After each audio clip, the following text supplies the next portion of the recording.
Well, I'm up to the next step, which is putting the safety rails on. The floor itself is all finished. We got all that finished and screwed down, so that all looks good. I've started putting some of the handrail safety rails up along the side there, and I'm sort of now down to this corner. I've got one at the top of the stairs, one there, the corner one, and one here. So I've got 4 more to do. And these poles are a heavy gauge steel, galvanised steel.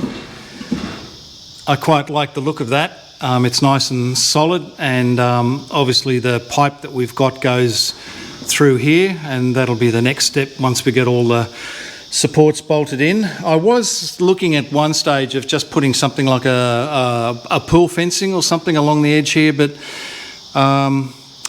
in the end it was just as easy to get these supplied, and these came from the same people that manufactured the staircase kit. So this was Advantage Industries supplied the stairs, and they also supplied the safety rails and the handrails, and they all sort of match in, and I quite like that industrial look as well, so I'm quite happy with that. Right, let's get this one bolted down.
Okay, so that's bolted down now with these galvanised bolts. They go right through the floor and then through the steel, and then they're bolted underneath. And in the kit they also give you these stiffening plates, which are tech screwed onto here, and that just gives you extra support on the side there to stop sort of that channel flexing, and there's one that also goes on the other side over there. So I'll put those in later on once I've got the handrails finished. I've only got these bolts in hand tight because these may have to come out when I put the rails across between the 2 posts. Right, so it's time to do some work on the handrails now. So in this big long box I've got various lengths of tubing, and what they've supplied in the kit is 2 sizes of pipe. There's a 25mm pipe and a 32mm pipe, and they're all different lengths. There was a note in with the kit saying that these have to be cut to size on site, so I don't think they'll just fit straight in. We'll have to do some fiddling around and see what works best. So with those pipes, the slightly bigger pipes, the 32mm pipes, on my posts I've got up here, they go on the top rail, and then the middle and the bottom rail are the 25mm posts. So I'll get those out now. I'll get them up onto the mezzanine floor, and then I'll lay them out and see what we have to cut.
Right, today's exercise is to get all the poles and put them into our upright posts to finish off the handrails upstairs.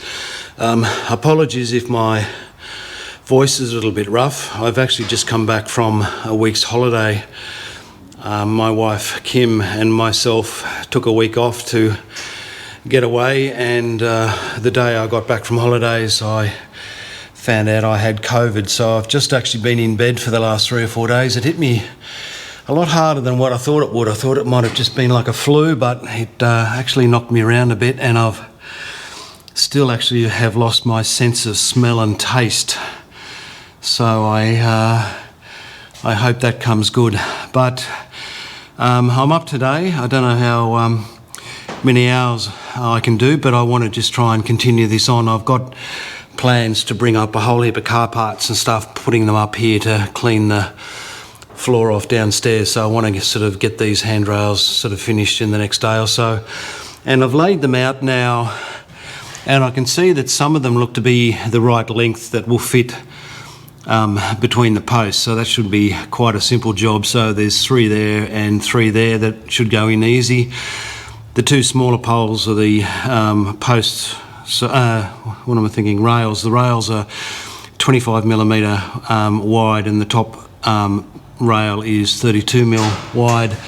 Along the front here, I've got a longer section of poles here, and they actually have to span through 3 of these posts, and I think they'll fit in quite well without being cut. And then up this end, I've got posts that are too long. And what I think I've worked out is that I have to cut these ones off and then pick those 3 up. And then those 3 actually come over here, and I use them at the end of the handrails that are coming up the side of the stairs. I think that's this section that goes in there. This section here is okay. I might have to trim 1 inch off it. The ones up there, I've got to trim about 2 inches off the ends to make those ones fit. But I've tried different combinations of laying them out different ways, and I think this is the only way that it's going to work. So let's tackle the easy stuff first. So I think I'll try these 2 sections here and try and get these in and see how they go.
It's rather difficult.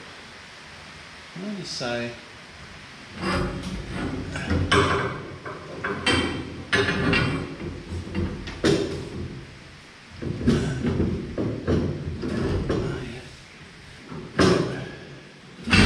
oh,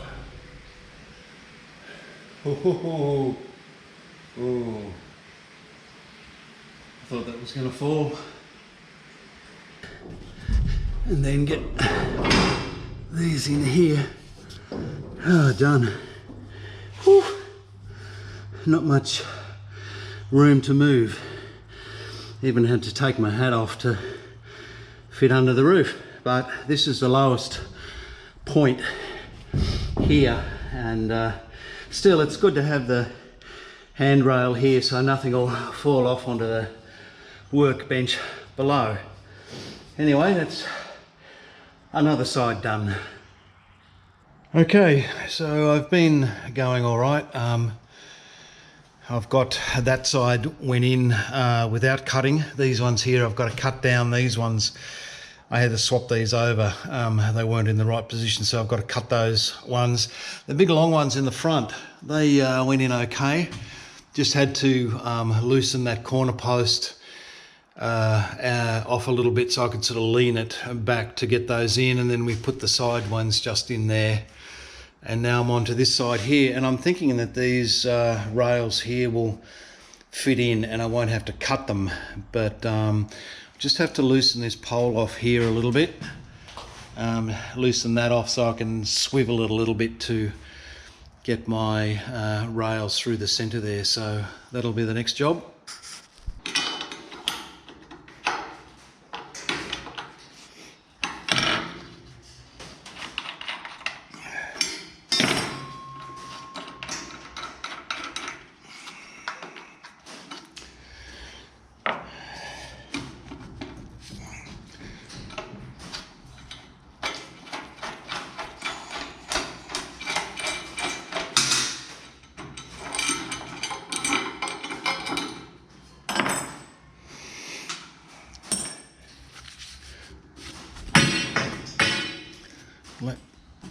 Yeah, there we are.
Here we go.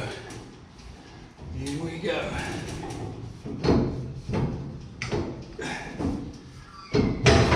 That's it. That's it.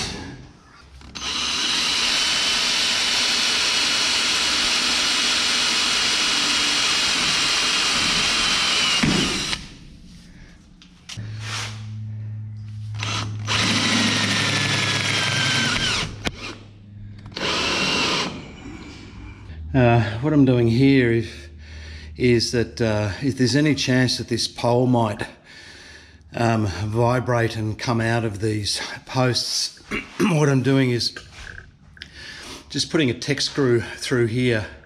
And what I've done is I don't want to see the writing here, I want that to be on the bottom, so I put a Tek screw through there, and that holds that bar now nice and tight, and then I can just basically turn that round upside down so the Tek screws now is underneath and the writing's underneath, and now that bar is nice and tight in those fittings and it's not going to slide out or vibrate loose.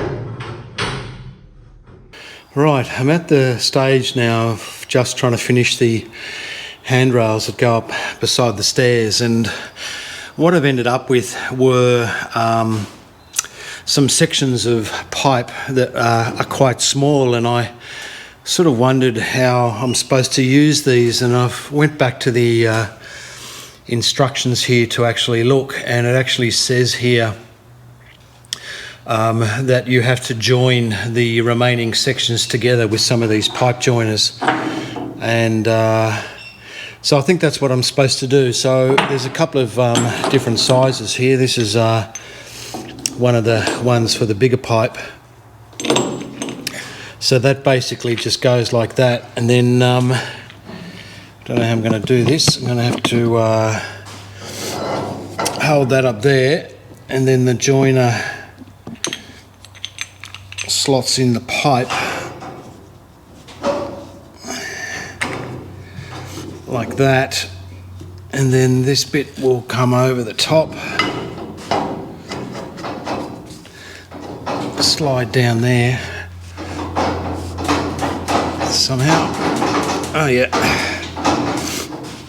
And then I'll use a Allen key on the top here and then expand that out, and that should be the join. So I think that's how you're supposed to finish it off. I would have probably maybe preferred if all this was one section all the way up here. As it is, I've got to put a join here and a join there, and then so I'm going to have a few joins, but luckily in the kit they gave me enough joiners to do the job, so I'll utilise that. I mean, I could go out and buy some new pipe, but I think that's probably a bit of an overkill. I think that'll be fine.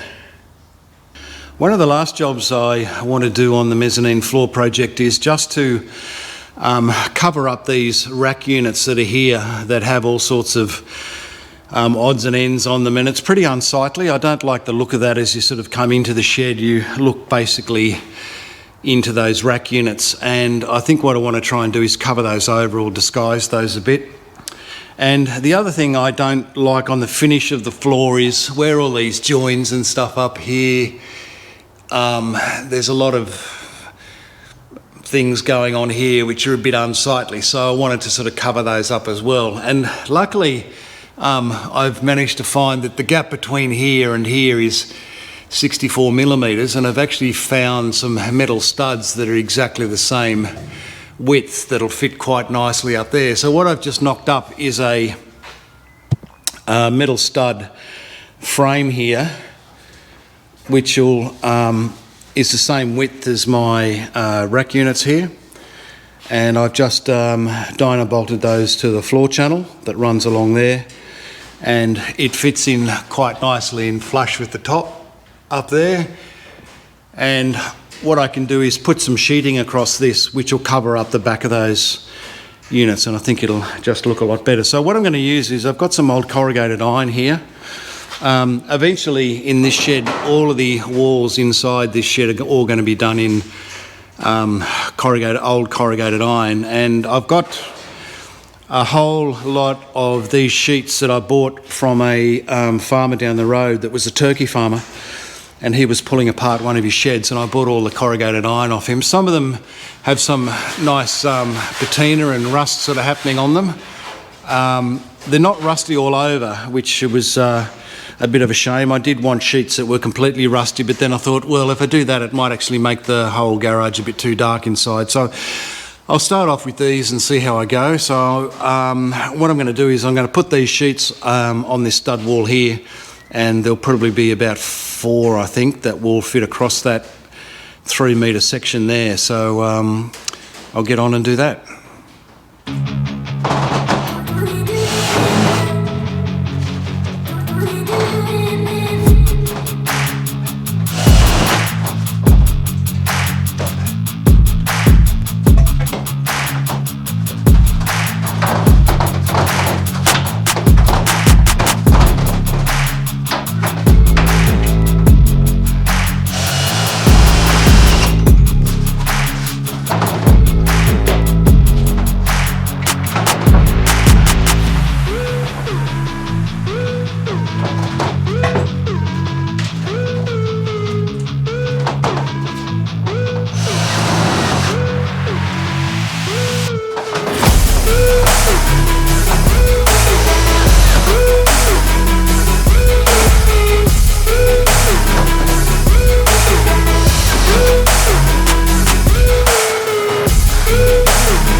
Okay, so I've got those sheets on. They went on pretty well, fitted on the frame, so it's good. All that stuff there now is hidden on the racks behind, and I've got my rusting corrugated iron there. I dug out one of my collectible old Castrol signs and put it on the top there, and I'll work now around the sides here and put more corrugated iron. I've got a whole heap of more collectible old garage signs and stuff which I want to put up here over a period of time, so the project continues.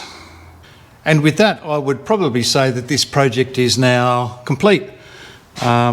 We've got our finished floor area here. The final size we've ended up with is 6 metres across the front, 4 metres down to this side, and about 2.9 metres to this side to the stairs. I'm sort of really happy with the overall finish of it. I'm glad that we've managed to get it done. Time-wise, I mean, it probably took us in total about 5 days maybe to do it. We did do it over a couple of weekends and so forth, so we didn't do it in 5 days straight, but I think if you were to do a project like this, you could probably allocate 5 or 6 days, something like that. What else have we done? So we've seen all these handrails go in this video.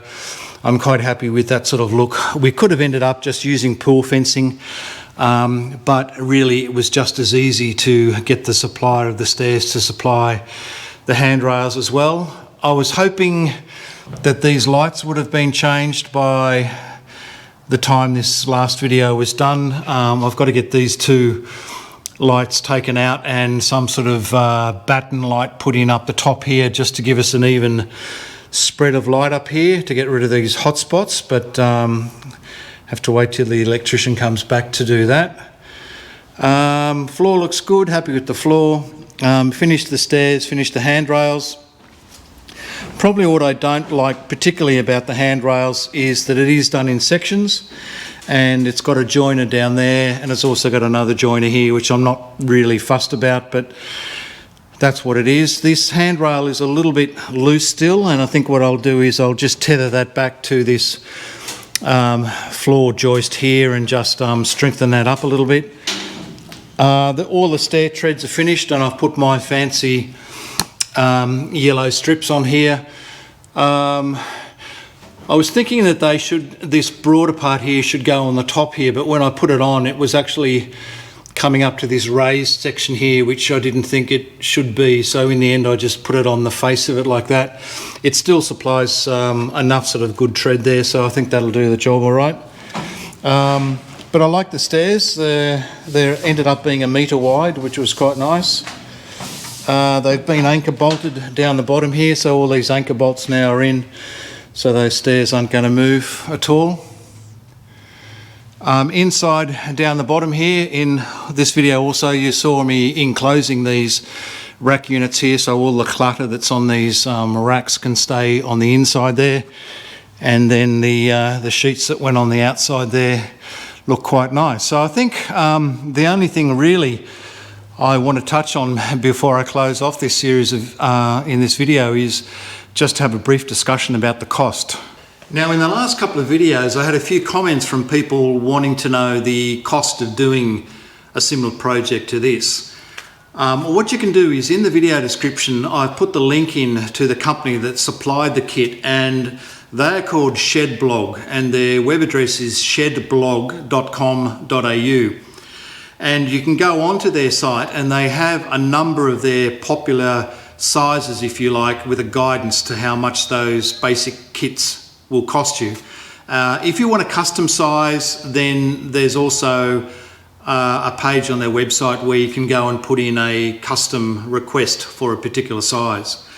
As a bit of a guidance, this particular mezzanine floor is 6 metres by 4 metres, and just to buy the basic kit, which will get you the steel posts, the bearers, the joists, all the nuts and bolts and screws to put it together, the basic cost of a 6 by 4 metre shed is about 6,500 Australian dollars. Now, if you don't want to have them supply all the material, for about $1,000 you can buy the plans and the engineering certificate from them, and you can go to your local steel supplier and get them to supply all of the C-section steel to the specifications of the engineer's certificate. So you could do that. What it won't have is all of the drilled holes where all the brackets and things bolt onto, but you could probably do that yourself and save some money. Now for me, I had to pay extra on top of the basic kit. So one thing I had to get them to do was change the design slightly to get the floor put to the back internally, and they had to do a little bit of design work with that, so I ended up paying a little bit extra for that. I also had to purchase the handrail. So the handrail kit was about another $1,750. The stair kit, the 1 metre wide stair kit that you saw in the video, was about another $1,750. And also I paid a little bit extra more because I got them to up-spec the load capacity of the kit. So normally it comes at 150 kilograms per square metre, and I got them to upgrade the specs so I could put 300 kilograms per square metre, just in case I want to put some heavier loads up there. So if you add all that up, that came to about 10,000 Australian dollars. The other cost I had was putting the flooring on. So what we saw in the video was a blue tongue 25mm or 1 inch thick composite timber material. I ordered that separately. That's not included in the kit because you may want to put something else on the floor. When I ordered that and had it delivered, that came in to about $900. So the cost for everything that we've seen construction and built in the video was about $10,900, $10,950, something like that. Is it a lot? I suppose it could be, but for me the convenience was dealing with the one company that I had it all delivered on site. Everything turned up at the right time, everything was included in the kit. I didn't really have any problems at all putting it together. And I'm really glad that it's done now, because I've been thinking about doing the mezzanine floor project for about the last 3 or 4 years, and to have it finally done is a really good feeling. So thank you everybody for watching this series of the mezzanine floor. I appreciate everybody's support. Please share, like and subscribe to the channel. Thank you for watching, and I'll see you next time.